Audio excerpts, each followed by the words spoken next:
Cricket के कानून सबसे पहले साल 1744 में लिखे गए थे। उनके मुताबिक दोनों टीमों के कप्तान 2 अंपायर चुनेंगे जिन्हें किसी भी विवाद को निपटाने का अंतिम अधिकार होगा। स्टंप 22 इंच ऊंचे होंगे। उनके बीच की गिल्लियां 6 इंच की। गेंद का वजन 5 से 6 औंस के बीच होगा और स्टंप्स के बीच की दूरी 22 गज होगी। उस समय बल्ले के रूप व आकार पर कोई पाबंदी नहीं थी। आगे चलकर दुनिया का पहला क्रिकेट क्लब हैम्बल्डन में 1760 के दशक में बना और मैरीलीबोन क्रिकेट क्लब यानी एमसीसी की स्थापना 1787 में हुई। इसके अगले साल ही एमसीसी ने क्रिकेट के नियमों में सुधार किए और उनका अभिभावक बन बैठा। एमसीसी के सुधारों के कारण अब खेल में कई सारे बदलाव आ गए जिन्हें 18वीं सदी के दूसरे हिस्से में लागू किया गया।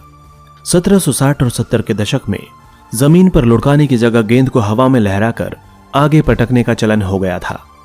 इससे गेंदबाजों को गेंद की लंबाई का विकल्प तो मिला ही, अब वे हवा में भी चकमा दे सकते थे और पहले से कहीं तेज गेंदें फेंक सकते थे। इससे स्पिन और स्विंग के लिए नए दरवाजे खुल गए। जवाब में बल्लेबाजों को अपनी टाइमिंग व शॉट सिलेक्शन पर महारत हासिल करनी थी। एक नतीजा तो फौरन यह हुआ कि मुड़े हुए बल्ले की जगह सीधे बल्ले ने ले ली।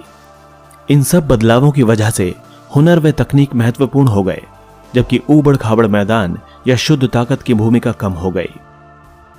गेंद का वजन अब 5.5 से 6.25 औंस तक हो गया और बल्ले की चौड़ाई 4 इंच कर दी गई।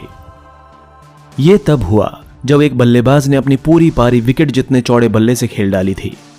पहला लेग बिफोर विकेट नियम 1774 में प्रकाशित हुआ। लगभग उसी समय तीसरे स्टंप का भी चलन हुआ।